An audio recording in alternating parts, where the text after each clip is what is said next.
அனைவருக்கும் வணக்கம்.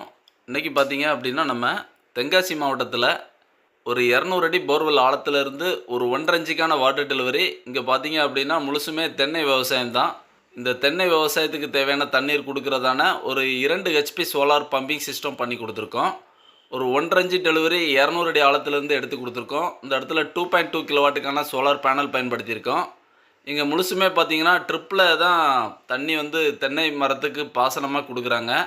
ஸோ ட்ரிப்பில் தண்ணி கிடைக்கிறதான ஒரு வாட்டர் சோர்ஸு, ஒரு வாட்டர் டெலிவரி எங்களோட ப்ராஜெக்ட்டில் இருக்கிற வகையில் இந்த ப்ராஜெக்ட்டை வந்து ஏ டு இசட் சக்ஸஸ்ஃபுல்லாக பண்ணி கொடுத்துருக்கோம். இந்த ப்ராஜெக்ட் பார்த்தீங்கன்னா, தென்காசி மாவட்டத்தில் கருத்தப்பிள்ளையூர் அப்படின்ற இடத்துக்கு அருகாமையில் அமைஞ்சிருக்கு. இதுபோல் உங்கள் விவசாய இடத்துலையும் சோலார் பம்பு செட் அமைக்கணுமா? ஸ்க்ரீனில் தெரிகிற நம்பருக்கு தொடர்பு கொள்ளுங்க. இந்த இடத்துல கஸ்டமர் தரப்பில் சொல்லக்கூடிய கருத்துக்களை கவனிக்கலாம் வாங்க. தென்காசி மாவட்டம். ம். இங்கே இபி லைன் எடுக்கலான்னு தான் இருந்தோம். இது ஒரு 1 ஏக்கர் இருக்கும் இந்த லேண்டு.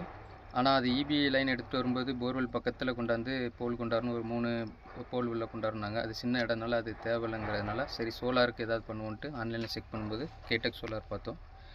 அப்புறம் அவங்கள காண்டாக்ட் பண்ணி பார்த்தோன்னா அவங்க அதுக்குண்டான ரெஸ்பான்ஸ் பண்ணாங்க. அப்புறம் எல்லாமே அரேஞ்ச் பண்ணிவிட்டு நான் என்னோடய பிளான் என்ன, ட்ரிப்பரும் சேர்த்து போட்டுடலாம், இந்த ட்ரிப்பிங் அது சொட்டு நீர் இதுவும் பண்ணலான்னு சொல்லிட்டு அதுக்கும் நாங்கள் அவங்கள்ட்ட கேட்டிருந்தோம். எல்லாமே அதுவும் ரெடி பண்ணியிருந்தாங்க. ப்ளஸ் நான் கேமரா, சோலார் லைட்டு எல்லாமே கேட்டிருந்தேன். அதுவுமே எல்லாமே அரேஞ்ச் பண்ணிட்டாங்க. அப்புறம் நெக்ஸ்ட் டே வந்து இன்ஸ்டாலேஷன் எல்லாம் ஸ்டார்ட் பண்ணாங்க. அப்புறம் 2 ஹெச்பி மோட்டர், அதுக்குண்டான பம்பு, பைப்ஸ் எல்லாமே ரெடி பண்ணிவிட்டு 1 1/2 இன்ச் டெலிவரி எடுத்து தர மாதிரி பேசியிருந்தாங்க. அதுவும் பண்ணிட்டோம். அப்புறம் அந்த ஃபஸ்ட் டே போர் உள்ள மோட்டர் இறக்கும்போது அது ஒரு பாறையில் வந்து மாட்டிக்கிட்டு, அப்புறம் நான் அதை ரெக்கவரி டீம் வச்சு அவங்களுக்கு எடுத்து கொடுத்தேன்.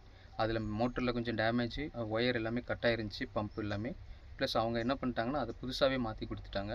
அதை ஆல்ரெடி உள்ளே இறக்கியிருந்த இது வந்து டேமேஜ் இருந்தாலும் அதை அவங்க புதுசாக ரீப்ளேஸ் பண்ணி கொடுத்துட்டாங்க. அதுக்கப்புறம் அந்த இது முடிஞ்சோடனே அப்புறம் எல்லாமே கரெக்டான எல்லாம் இது செக் பண்ணிவிட்டு இப்போ சொட்டு நீர் எல்லாமே ட்ரிப்பர் எல்லாமே போட்டு கொடுத்துட்டு எல்லாத்தையும் செக் பண்ணி எல்லாம் ப்ராப்பராக இருக்கா, என்னென்ன ஆப்லாம் வேணுமோ எல்லாமே இன்ஸ்டால் பண்ணி எல்லாமே கரெக்டாக என்னென்ன இது உண்டோ அது எல்லாத்தையும் சொல்லி கொடுத்துட்டாங்க.